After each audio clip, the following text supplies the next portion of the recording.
嗨，大家好，我是坦皮叔，今天是2025年8月22号。这一期咱们聊几个热点话题最近网上有几个热点话题引起了舆论的广泛关注而且也引起了不同程度的网暴。今天我们来聊一聊一个就是发生在上一周这个河南郑州下面的一个叫老霍记夹县饸饹面它那里有个叫续面引起了纠纷。想必很多网友都已经知道了这个新加坡联合早报他写了一篇评论，叫越理越坨的一碗面。我们看看这个联合早报这怎么说的，看看这个外国人的角度怎么看待这个事情。说一度受地域黑影响的中国河南省，文章把地域黑打了个引号，也不能说不能怪网友地域黑这个河南本来神奇的事情就是多，确实的吧，这个又是网红超市又是什么南街村又是什么谁养牛，这不来了一个饸饹面总之上神奇的事情层出不穷，所以不能怪什么地域黑。互联网上的梗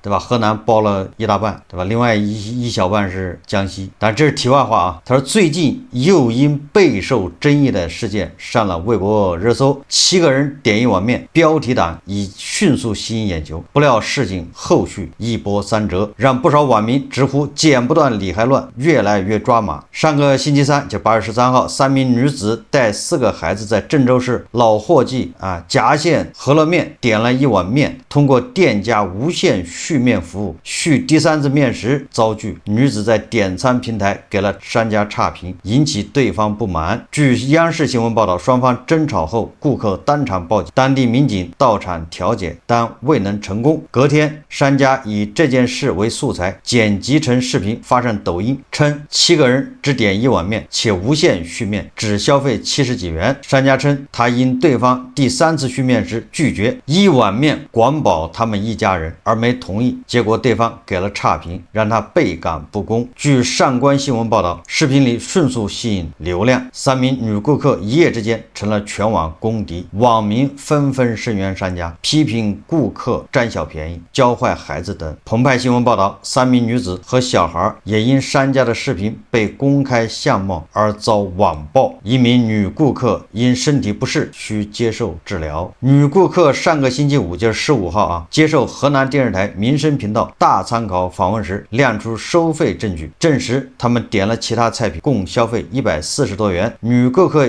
也解释，他们是因第2次续面时小孩被凶哭，大人去找商家理论才引发争吵。他进一步透露，一些人过后到隔壁餐馆就餐时，他发了差评，不料面馆老板看到后直接追过来，咄咄相逼，要把他们拍成视频发上网。反转来得猝不及防，舆情也出现急转弯，一大批网民指责商家误导舆论。有人说人家3个大人共点了140元东西也不少了，孩子能吃多少？这样的老板能发财才怪。也有人感叹事情闹得太大，反转来得太惊人，有点离谱。据现代快报了解双方星期五已签署调解协议，达成和解，顾客撤下差评，商家也向顾客道歉，并承诺不再传播视频。不料事情远未结束，这名商家星期六也就是16号又发视频旧事重提，说他因各种自媒体的报道遭网暴，并将3大4小7名顾客比作7匹狼，又吸引一波流量。女顾客随后指商家旧事重提，违反调解协议，决定不再和解，并称要起诉对方发视频不打码，侵犯未成年人肖像权。商家星期就是18号再发道歉视频，称自己没控制好情绪，言行举止过激，并承诺会继续无限续面。本以为事情告一段落，但网民似乎认为商家还没有意识到错误，攻势如潮。商家发视频道歉当天，大批网民涌进服装品牌7匹狼的直播间。这个你说7匹狼招谁惹谁了？这个网友网民冲进7匹狼的直播间，要求品牌方起诉面馆老板，否则就退下那个下单的义务。不过此举很快引起争议，网上出现呼吁理性的声音。有人直言，大家如果过分网暴，那跟面馆老板有啥区别？也有评论指，网友只是想让事情变更大而已，有没有道理并不重要，甚至直接感叹他们是有正义感吗？不，他们只是看热闹不嫌事大。但少数理性声音并未阻挡舆论逐渐极端化的态度，网民民一边倒声讨商家，以为流量起来了，黑红也是红，结果被反噬，就得让你关门大吉。等有网传视频显示，星期一晚间被迫歇业的面馆门前聚集着浩浩荡荡数百名公众，手机闪烁着灯光，向商家施压，让对方道歉，甚至有人宣称要让他关门。民警出动维持秩序，场面令人震惊。事情越闹越大，让人直呼荒谬。面馆周边店铺也受牵连，白天纷纷将店门上锁。据澎湃新闻报道，面馆所在的街道办已设立专门办公室处理续面事件。郑州市中原区政府也被惊动，称正在处理事件。联合早报说他说一碗面的小事何以演变为众说纷纭的网络混战？我记得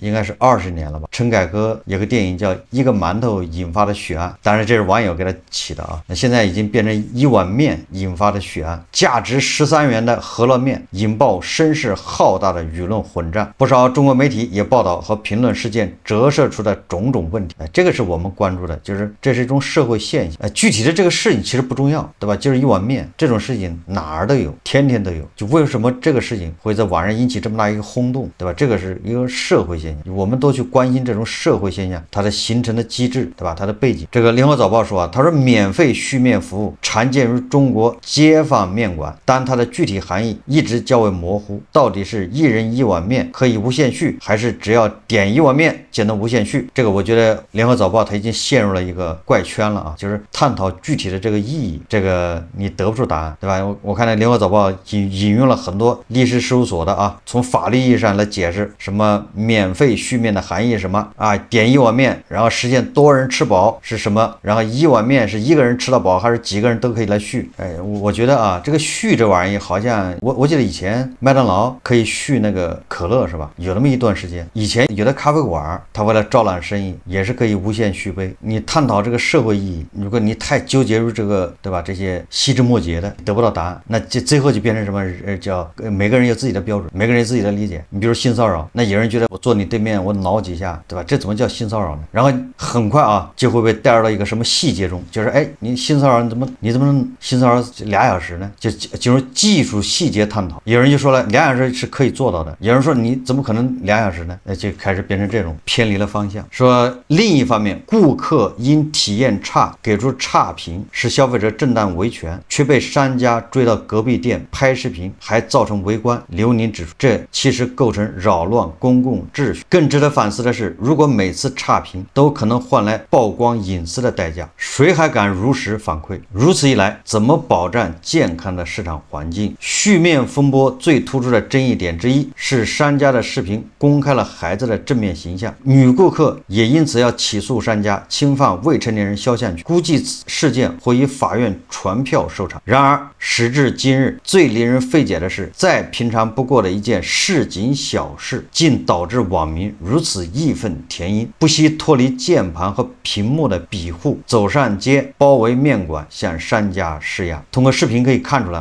这个老伙计什么夹馅饸饹面那个门口聚集了大量的这个网友，最后商家只能关门。现在有没有开门我不知道说显然小事闹大的结果是两败俱伤。北京青年报评论坦言，事情最后变成了顾客晒出病例显示心律失常，商家哭诉营业额暴跌50%。现实生活中没有人会因为多加了一勺辣椒而被游街示众，而网络上却遭遇了全民道德审判。在情绪极易被煽动的网络流量时代，能保持理智不当舆论炮灰，似乎成了难能可贵的高尚品格。咱们这个栏目从开播以来一直是呼吁提倡，对吧？保持理智，要独立思考，不要当舆论的炮灰。我们一再说如果你看到某一条新闻你就生气，你就要想一下是谁让你生气，然后你就要想一下是他为什么要让你生气，是不是要利用你廉价的这种情绪为他所用。你要带着这种思维去看问题，你就不会那么激动。越是先入为主，越是先在网上爆料，然后这个吵，越有问题，就是你会越审视越谨慎，不要被他带到沟里去。但是现实中不是这样的，我们的网上的网友都是8到15，都是根据第一印象，对吧？谁先出来说话，谁先抛个证据出来，那马上一边倒。大家不愿意去理性思考，或者就是说没有这个能力去理性思考，没有这个叫逻辑思维能力，也不愿意独立思考，没这个习惯，大家是跟着情绪走。说白了再通俗一点，是一种发泄，把自己现实生活活中的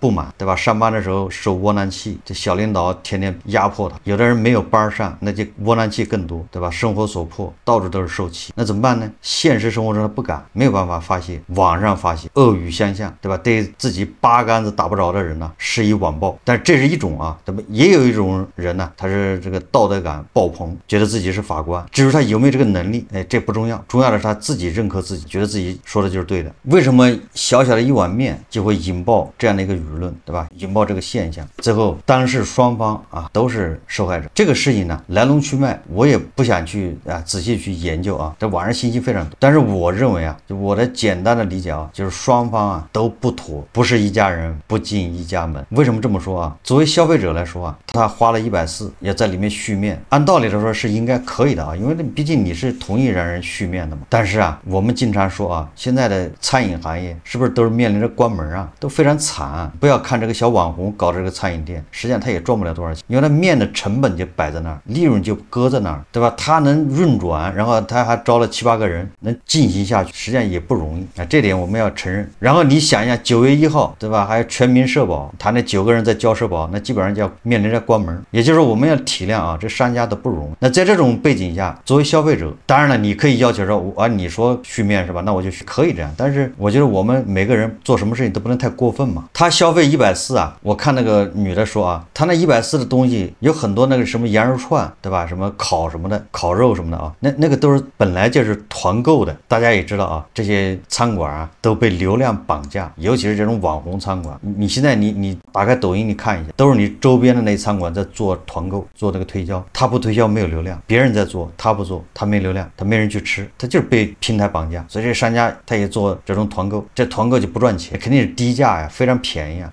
他团了这儿的什么券来消费，完了之后再点面，完了再还要续面，你想一想吧，这或许我用的词不准确啊，这叫占便宜没够，对吧？是不是有这种印象？所以商家他心里不舒服啊，结果第3次续面的时候，人家就反正肯定是不满意啊，发生冲突，消费者立马对吧给他来个差评，这一下就完了。因为这个网红啊，他千方百计的搞流量，你一个差评，他相当于几天的工作都白做了，一个差评啊，就相当于你毁了他多长时间的这个心血，那他就更暴怒啊。所以我认为这个消费者啊，就是也有问题。那反过来说这个商家啊，那商家的问题更大，对吧？首先规矩是你自己定的，你天天宣传续面，你要玩不起你就别续啊，对吧？你既然说了可以续，那就让人续呗。就这个3个大人4个小孩，他还能续多少面呢？对吧？这种既要又要，既想要流量做广告，又不想掏钱，对吧？又不想这个付出成本，净玩这种耍花头。因为大部分人是不会续面的，没有人说这个社会啊，现在根本就不缺吃的，不像啊，过去30年前你说你要续面，能把你续穷，对吧？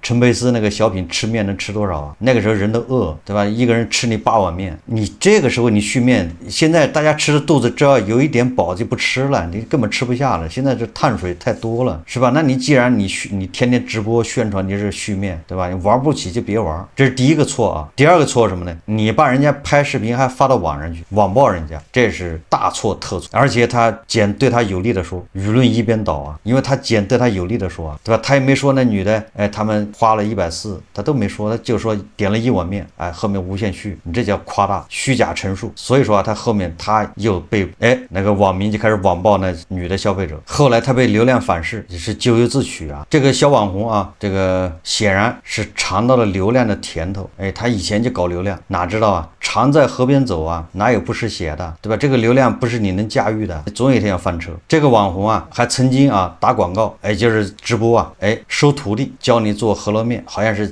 780还是880一个人1个月交学费，结果网上好多投诉啊，说人家交了钱去了啥也没学，就是去免费打工，自己还交钱免费打工给他干活。显然他就把流量啊这个玩到极致，他以为对吧？他是这种便宜占惯了，结果就碰上一个较真的，对吧？人家真来续面，他也受不了了。总之啊，这个老伙计啊，这个饸饹面这个老板啊，在我看来啊，是个小生意人嘛，小奸小恶，没什么值得这个大家批判的。就我们身边都是这种人，叫小奸小恶。这种人呢，他现在已经受到惩罚了，他那个店关门了，估计往下也没法开了。我是建议啊，这个有关部门呢，罚这个小网红，这个老板到那个网红超市去，你去学学人家的这个怎么搞的流量，对吧？人家搞完流量这个怎么玩的服务，怎么样玩到让人民日报认可他，对吧？你去学学人家怎么有大爱，这都在河南嘛，不远啊，在那儿对吧？去实习3个月，对吧？他应该拜那个网红超市为师啊，因为人家也是搞流量，人家搞完流量之后，人家这个怎么接住这个流量，怎么去服务，对吧？怎么样去让这些没有投诉，对吧？让大家来了之后买了高价的东西也觉得挺好，这个是要学习的。所以说这个小网红啊，这水平还差得很，所以说你就跟那个网红超市学一下，进修嘛。总之啊，就是没有格局，没有大爱，对吧？你应该多宣传你，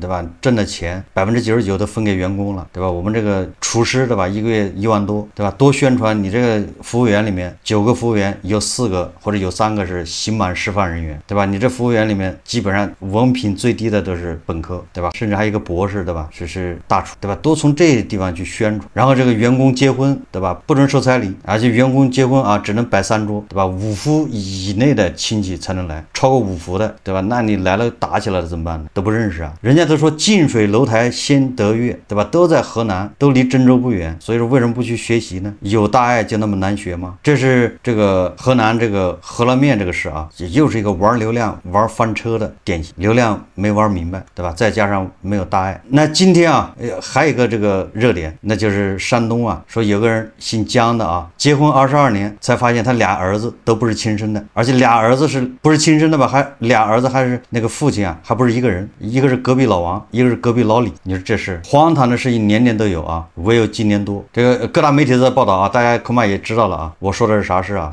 说山东淄博男子姜先生在结婚22年后，发现其与妻子所育的2个儿子均非亲生。他跟前妻于2002年12月结婚，2004年前妻生了个大儿子，2014年前妻生了个二儿子。离婚的原因是前妻从2022年开始基本不回家。据姜先生现任妻子描述，在离婚过程中，姜先生仅保留了1辆车，其余财产均在不知孩子非亲生的情况下让渡给了对方。离完婚后，大儿子经常回家要钱争财产，对姜先生动手。后续姜先生做了亲子鉴定，才发现孩子不是自己亲生的。他这个说的有点矛盾啊，就是说在离婚过程中，姜先生仅保留1辆车，其余财产都已经给了这个对方。那离完婚之后，大儿子经常回家要钱争财产，争的是什么财产呢？他财产都已经给了对方了，他还要什么财产呢？所以这个挺奇怪的啊，就这玩意不太好理解啊。说这个姜先生告诉大象新闻记者，法院多次要求前妻做亲子鉴定，对方坚决不做。目前该案件已进入法律程序，于8月20日在淄博开庭。这个显然已经开庭结束了啊，但是宣判什么时候不太知道，恐怕9、10月份吧。涉及欺诈性抚养赔偿、财产重新分割等民事纠纷。这个事情我看在网上也是越来越热啊，因为这个事情够狗血的，这一下啊就让这个8到15岁的网友有了抓手啊，有了兴奋点，对吧？有了高潮点，什么呢？就看结婚22年，生2孩子都不是亲生。我看完这个新闻啊，我就脑子里就有这个疑问了，就第一个，这个姜先生他有几个孩子？如果他一共就2孩子都不是亲生的，那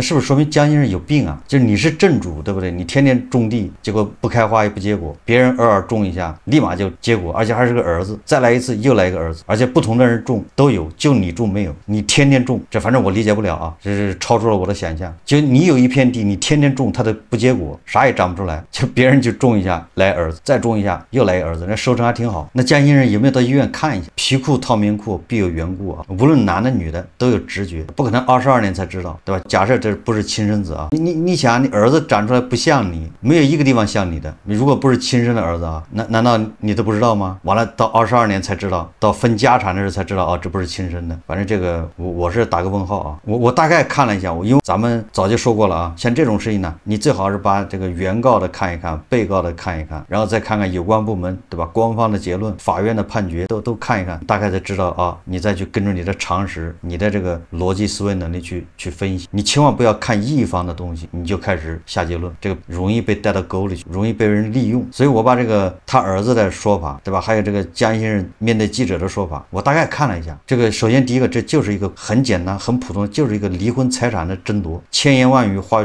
作一句话，就是争家产。我再进一步说啊，就是这个所谓的姜先生，他2023年离婚的时候，当时是协议离婚啊，就是那个财产是协议分割，是那么安排的。他现在后悔怎么办呢？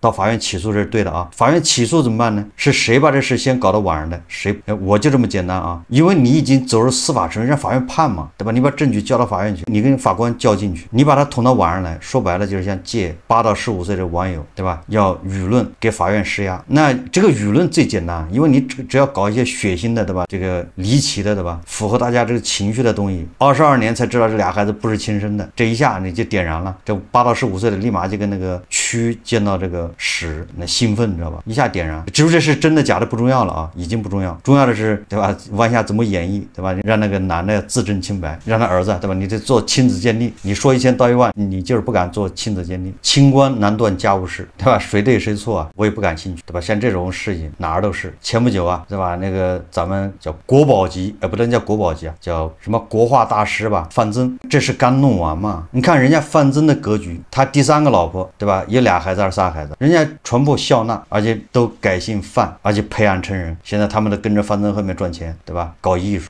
人家对吧？这摆明了就不是他孩子，对吧？你这个江先生，你那俩儿子是不是亲生的还不好说嘛？格局呢？你跟范增一比，那格局就小多了。范增人家知道这不是自己孩子，照样培养，给钱财产，对吧？现在跟在后面，那为什么那个范增的那个女儿出来不就是争财产吗？我们再想一想啊，再往前，布鞋首富，对吧？21亿美金这个家产争夺，所以我们把这个布鞋首富到范增，再到山东这个江先生，你可以完整的勾勒出这个中国的这个当下。你看布鞋首富那是顶级豪门首富嘛，那个范增呢，那算是中产，那绝对中产也算富豪吧，但他比布鞋首富差一点，他是中等文化人。那江先生就是咱们这样的牛马，无论是富豪还是中等的还是牛马，你看都是为了财产，就是争家产。为了争家产，那就是什么手段都上了，对吧？人脑子打成狗脑子，对吧？一个是布鞋首富死了之后，他人设也不要了，什么过去什么爱国人设、民族人设，统统不管了，为了家产。那这个范增这儿呢，人还没死呢，为了家产就开始说他被绑架了。你到了这个韭菜牛马这儿，为了家产，那主动把绿帽子往自己头上戴，那戴1顶还不够，还戴2顶，无非就是拿这个博同情嘛，博8到15岁人同情，这